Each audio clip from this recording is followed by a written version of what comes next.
Hi, everyone.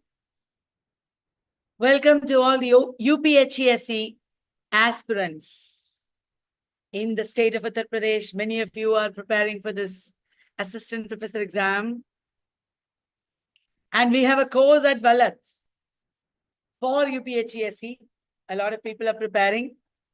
So I thought, Ankita and me thought that we will do UPHESC countdown. Yesterday was 10, today is 9. Right, everybody. So I will share the screen with you. We have some questions here based on previous exams. UPHESC has a syllabus and we are following that syllabus. However, this discussion will help a lot of you to write other exams also. Many of you are preparing for MPPSC or JKPSC or RPSC. Many of you are preparing for NET or WB, Assistant Professor Master and Mistress exam, TNTRB exam, PGTRB exam. This will be useful. Please pay attention and make your own notes and also write down pointers, Google search karo. You will learn a lot that way with own research and you will remember. It'll be great self-learning. So here is the first question. The last temptation is the greatest treason. To do the right deed for the wrong reason. Where do you find these lines? The last temptation is the greatest treason. To do the right deed for the wrong reason. Is it Paradise Lost, Dr. Faustus, All for Love, or Murder in the Cathedral? Dear friends, let me know the answer in the chat box. It is Murder in the Cathedral. You know, Thomas Becket is the Archbishop of Canterbury. He is not on good terms with Henry II. And he is going to be assassinated. But it cannot be done without, his involvement. So there are tempters coming. 4 tempters. It is the last tempter who tempts him with martyrdom. That is when Thomas Becket decides to become a martyr and succumb to the will of God. That is when he says, the last temptation is the greatest treason. To do the right deed for the wrong reason. Murder in the Cathedral is in 2 parts with an interlude in between. First published in 1935. At the same time as when he was writing Burnt Norton. And the last Murder in the Cathedral is a poetic play. There is a chorus. The Poor Women of Canterbury is the chorus in this play. So I hope you will read more about this. Right, shall we move on to the next question, dear friends? Very good. Many of you are enjoying and answering, I can see. All right. So we have the Playboy of the Western world, which led to the Playboy riots in 1907. The Playboy of the Western world, which led to the Playboy riots in 1907, is an Irish play. Playboy of the Western world is a very provocative play, which makes fun of Ireland. That is why there was a lot of fighting over this. Who is the author? It is J.M. Synge, the same writer who wrote Riders to the Sea. Now the question is, where is it set? Is it in an open field? Is it in a pub? Is it in a barn? Is it in a stable? Well, because this is village life that you see here, County Mayo, that is where you see this place set in Ireland. Do you think it is a barn or stable? No, it is a pub. Flaherty's pub. where Pegeen is keeping watch at night. And Christy Mahon walks into the pub. And Christy Mahon is saying that he killed his father. And then what happens? His father is not dead. He is walking in, and Christy goes and kills his father. And then the people who had till then considered him a hero decide to kill him. You killed your father. Till then they were saying Christy is a hero. Now they are saying you killed your father. Ha! And then what happens is the father had not died.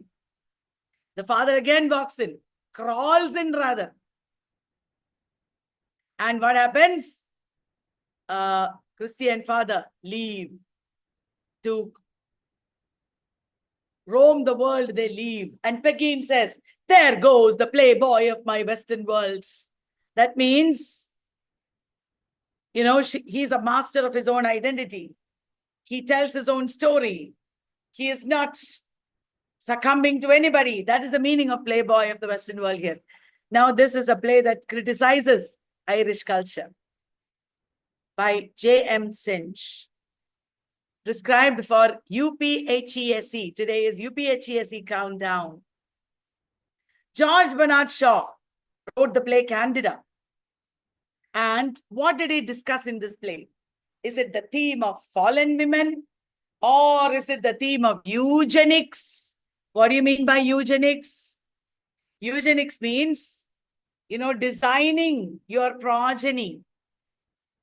Not just marrying somebody, marrying the right person, bringing up, you know, having the right kind of children. Eugenics.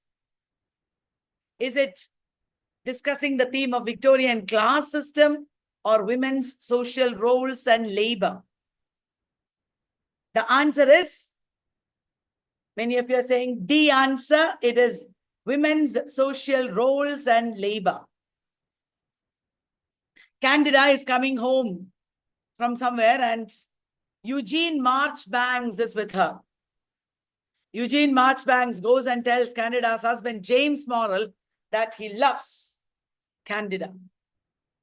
And Candida finally chooses her husband. And she tells him that you live a perfect life, a successful life. That is because of my labor. I do all the household chores. That is why you are able to live a perfect life, says Candida. So at that time, there was a discussion on women's roles, how far women are contributing to the society.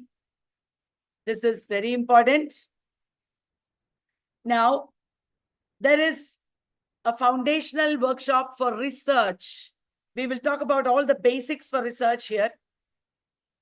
Here we will talk about how to find a research topic, how to write your proposal, how to get enrolled in the university. We will not write the proposal for you, of course, but we will guide you. We will show you how to use AI tools. We will show you how to interconnect, network and collaborate. It will be a very good workshop experience. The fees is only 500 rupees. And we welcome all of you to do this. It is a 6-day workshop starting from 2nd April, 4:30 to 6 p.m. Okay. Next question is based on M.G. Vasanji's Am I a Canadian Writer? Am I a Canadian Writer? M.G. Vasanji. Which of the following does M.G. Vasanji's Am I a Canadian Writer achieve? It challenges traditional notions of Canadian identity. Is that correct? It condemns the Canadian notion of identity. Is that correct? It validates the Canadian identity, cultural identity as superior to national consciousness. Are you able to follow this? And examines how a writer is shaped by national identity. Which of these could be correct? Now, dear friends, challenges traditional notions of Canadian identity is correct. He is challenging, M.G. Vasanji is questioning traditional notions of identity. We have to redefine multiculturalism. He is listing out all the traditional themes of Canadian identity and saying, Canadian literature need not be just about Canada. It is also about the writers and their private experiences. It's a short essay, very powerful essay. M.G. Vasanji's Am I a Canadian Writer? Challenges traditional notions of Canadian identity. Which of the following lines occur in the poem, If I Should Die and You Should Live? Do you know who wrote this poem? Tell me in the chat box. Who wrote this poem, If I Should Die and You Should Live? It is indeed Emily Dickinson. Emily Dickinson. Now,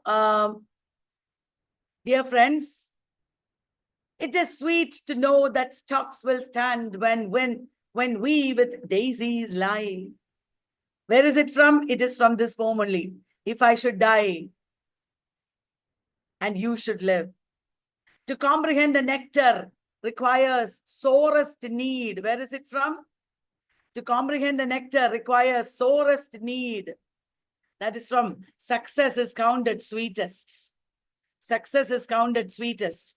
And then a plank in reason broke, and I dropped down and down. Where is it from?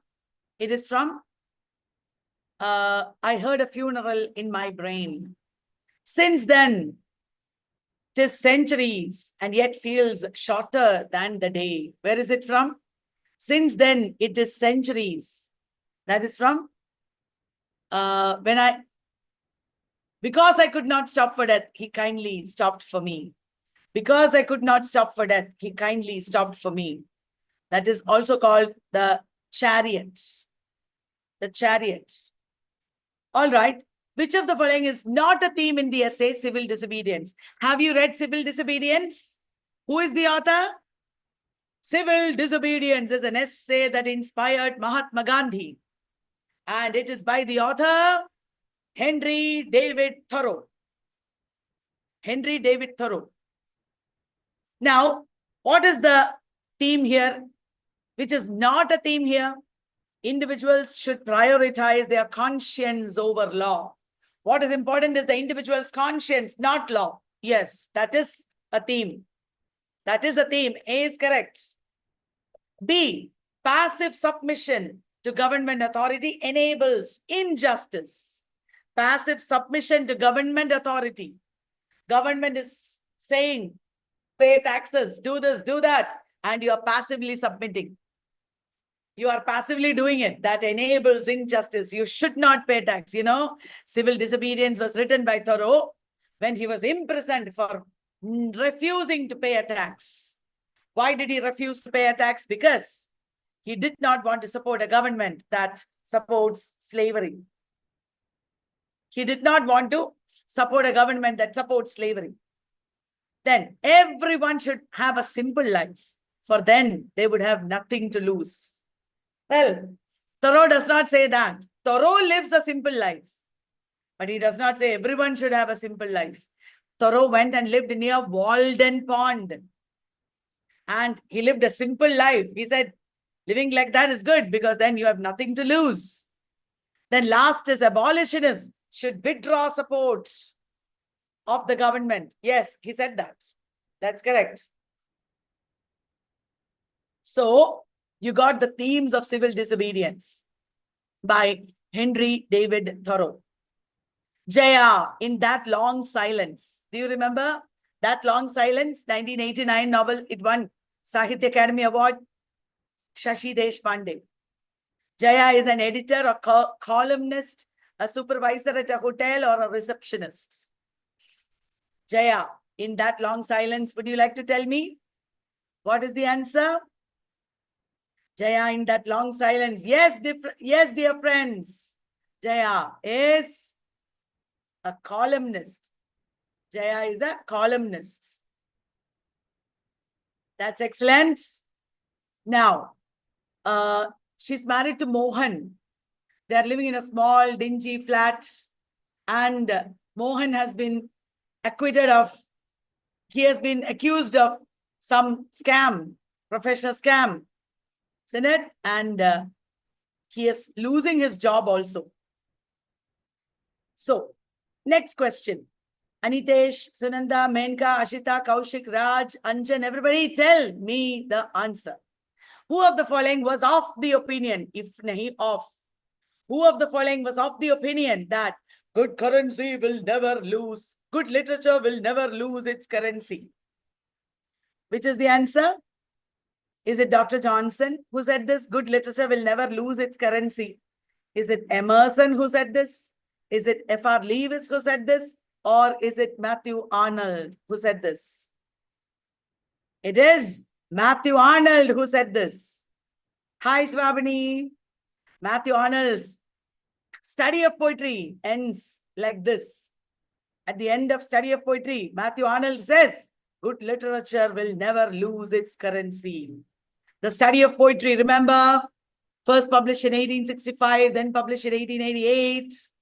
It is a very important essay in essays in criticism. Matthew Arnold was a moralist, a classicist. And he said, good literature will always, even though people may not read it, people may not pay money for it, good literature will never lose its currency. Did you get that, Anakamachi? Did you get that, Rajkumar Mukherjee? Yes. Who of the following wrote a poem on the partition of India, focusing on the involvement of Cyril Radcliffe? Do you know who is Cyril Radcliffe? He is the man who divided India and Pakistan. He had absolutely no idea about these two countries. And the division between India and Pakistan is called Radcliffe Line. Who among the following wrote a poem on the partition of India? Is it T.S. Eliot, W.H. Auden, Philip Larkin, or Ted Hughes? Does anybody know this? It is W.H. Auden.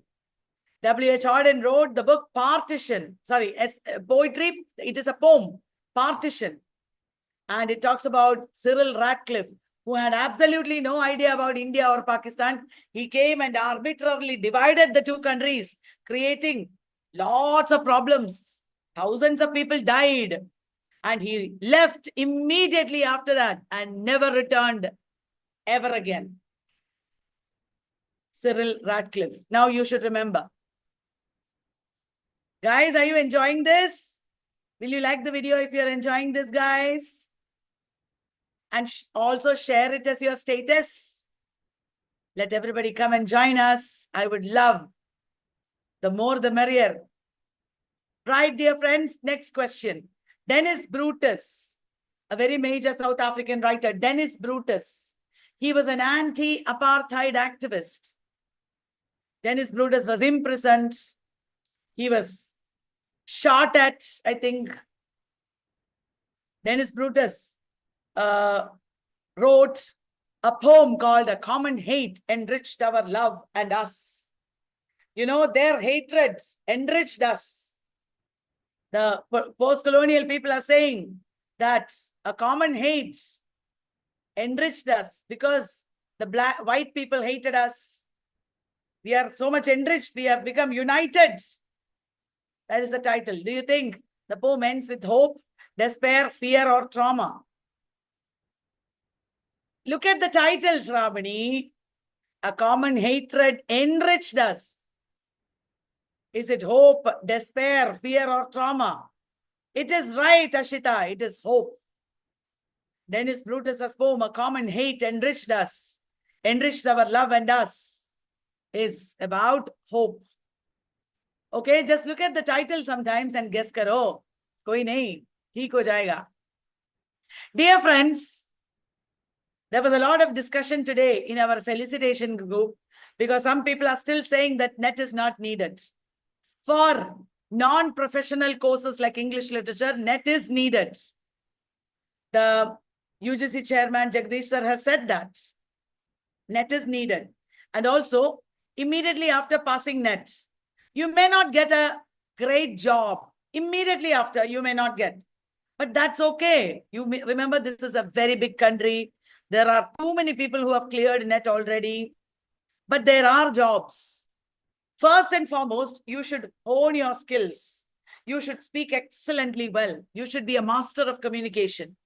They might try to stress you out, but you should not flounder. You should not get flustered.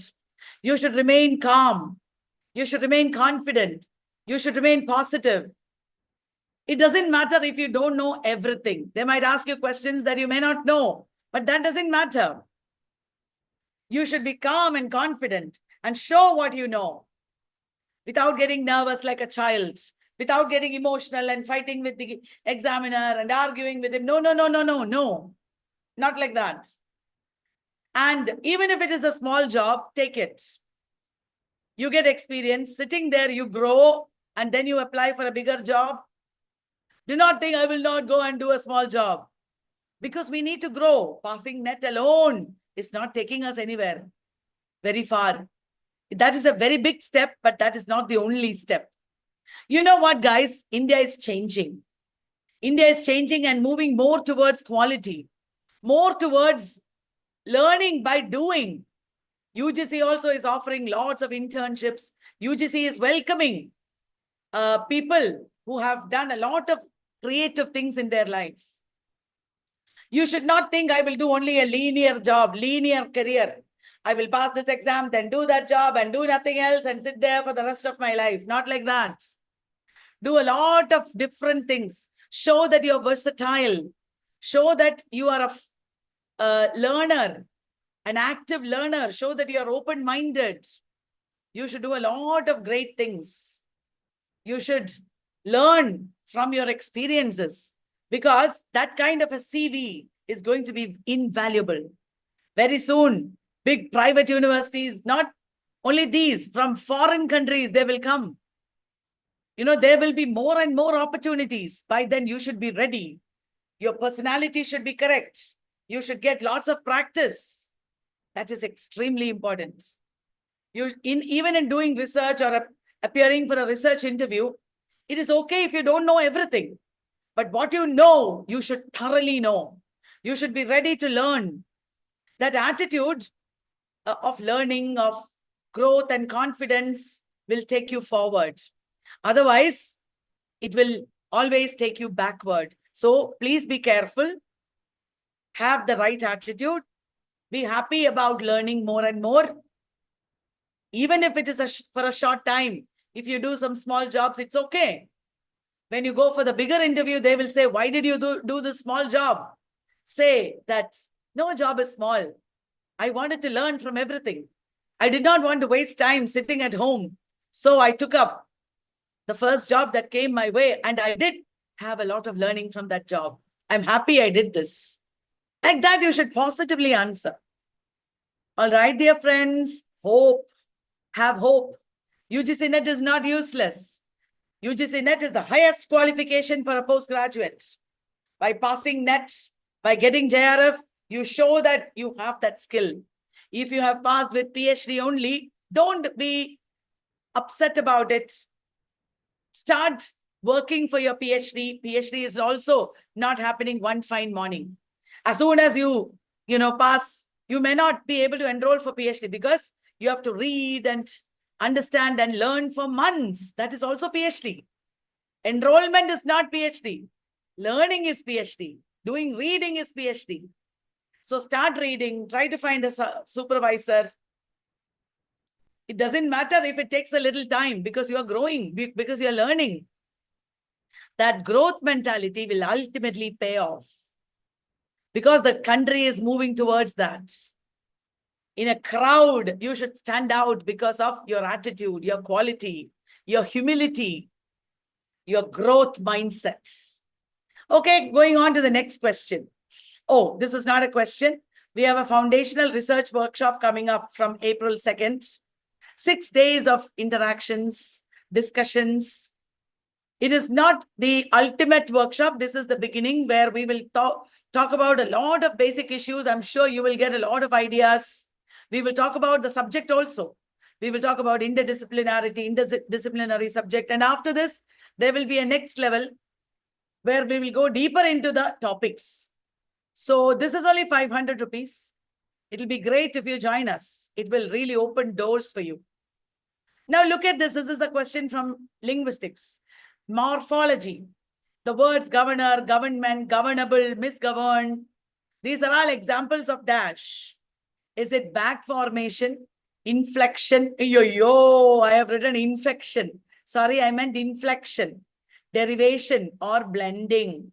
Which of these is this? Tell me in the chat box. Governor, government, governable. These are all derivatives, derivation.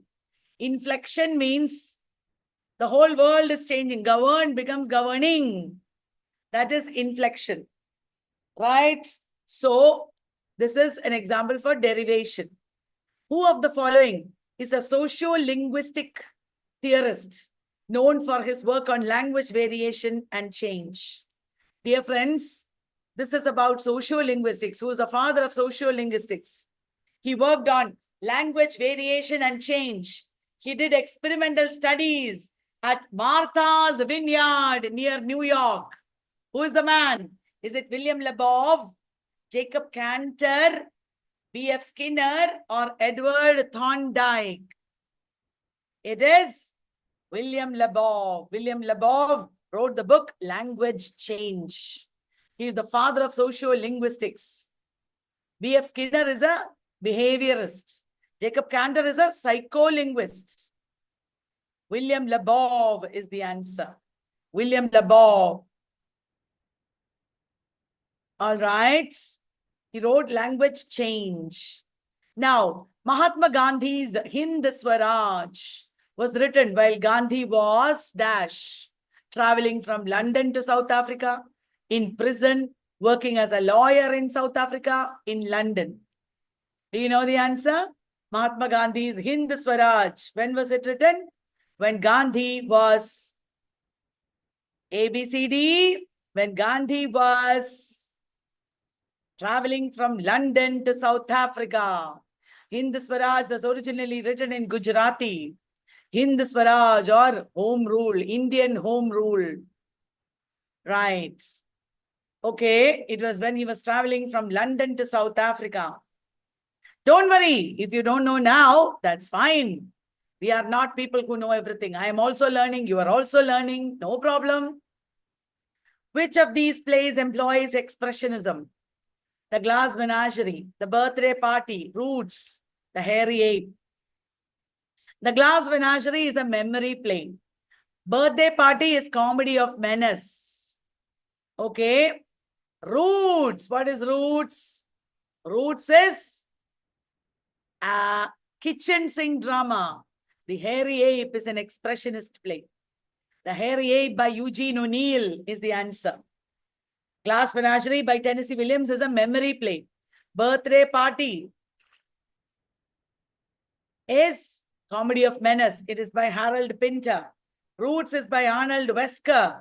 And Hairy Ape is by Eugene O'Neill.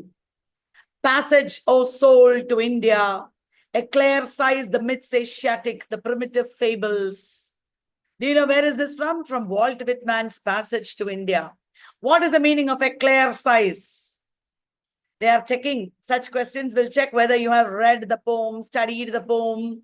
Eclaircise means, what is it? Is it establish, clarify, discover, praise? It means clarify. Eclaircise means clarify.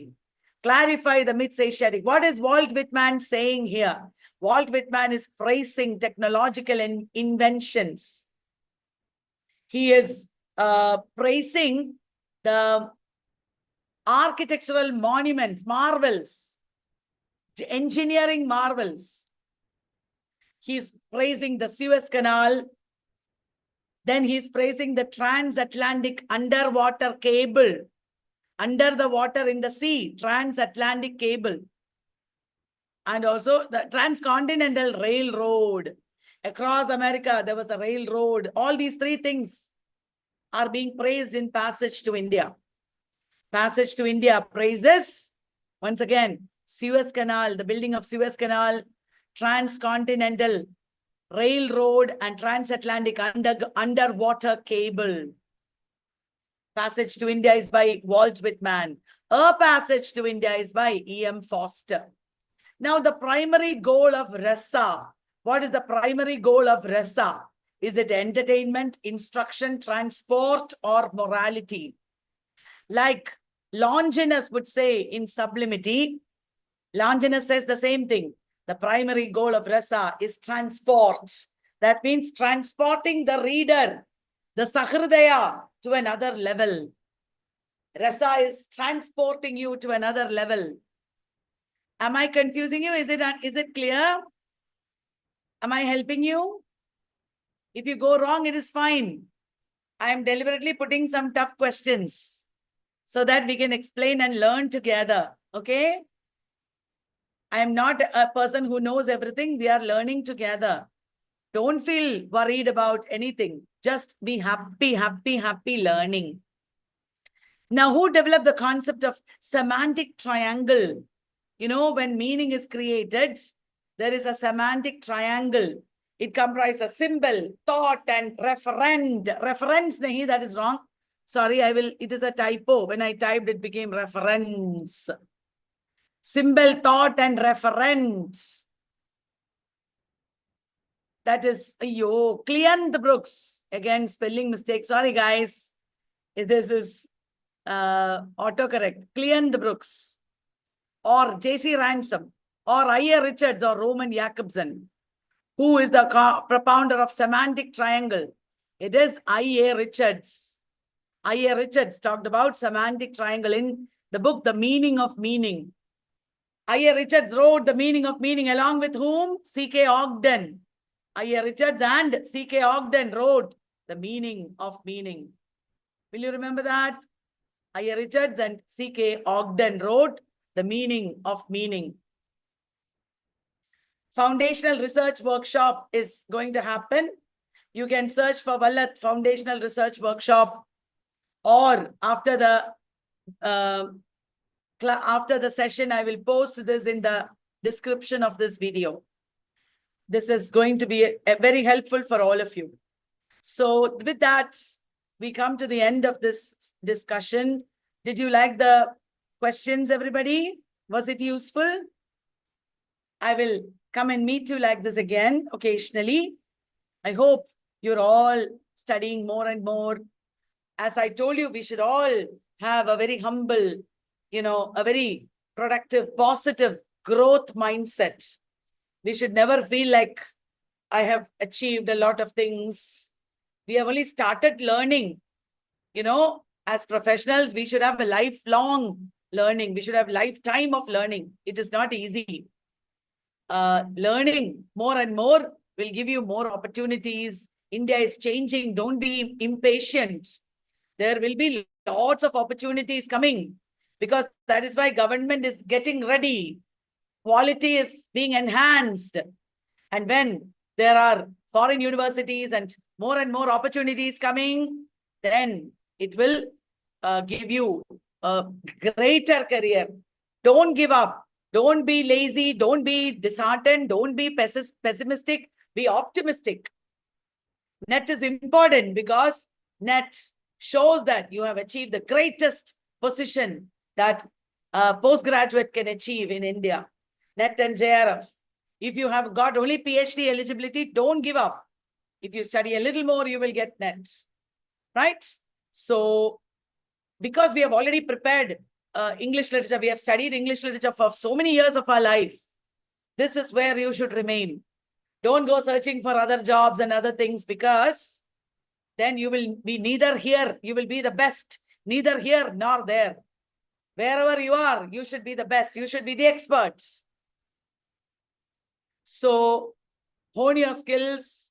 It is okay to do small jobs for some time and develop your CV, enrich your CV, do a lot of great things, and then your day will come. Right? Wish you all the best. Be positive. I'm sure that everything will be okay for all of you. Thank you, dear friends. Good night. See you again soon.